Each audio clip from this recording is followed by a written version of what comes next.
I want to encourage you to be thinking about leadership development in your class. Some of you already think this way, but I want to encourage you to one, try to take those events there and give them to someone else.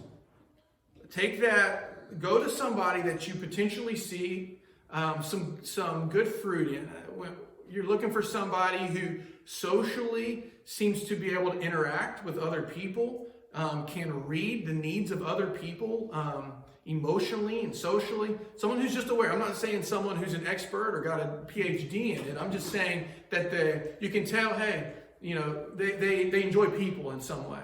And get them and say, hey, I really need help with planning an event for us to hang out this semester. Would you mind grabbing that and leading that?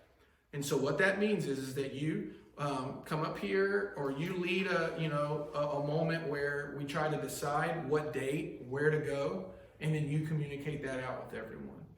And let that begin to evidence gifting within your group. Do the same thing with the mission opportunity. Find somebody that you see potential in and say, hey, would you lead this?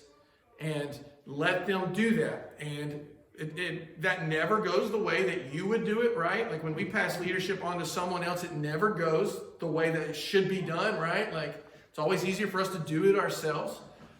But the reality is God has gifted the people in your life groups, not just for serving in Awana or serving in what we would consider some of the traditional ministries that we have going on. Those people are gifted to serve within your life group as well. Some of them are gifted at creating a space, a welcoming space in your group. And if we gave them the reins and the freedom to do that, they could really be impactful.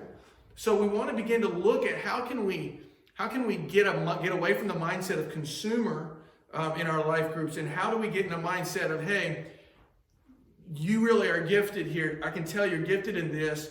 How would you see that playing out in our life group? What ideas could you come up with? And when people start attaching how God has made them to the mission, things start getting exciting. It's neat to watch, okay? So be thinking about that and praying about that. Sow into that with prayer right now, that the Lord will begin to help you identify those people. To me, personally, that's the most exciting part. When I see other people latching on to what God is doing in their life, their giftedness in their life, and then they take off and are serving or leading in some way, it just thrills me. VBS was, when I used to lead VBS was one of those times where I was stressed out and I loved it at the same time. And I loved it because I started with like 200 volunteer needs. And then I just began to watch the Lord like raise up this person and raise up this person and raise up. And it wasn't just, I'll do it. It was, no, like I'm gifted for that. I believe I can do that. And then you see them get excited about it. And then you see them with the kids serving. And there's just such a joy to me. And that's the vision for our life groups as well. That can be taking place.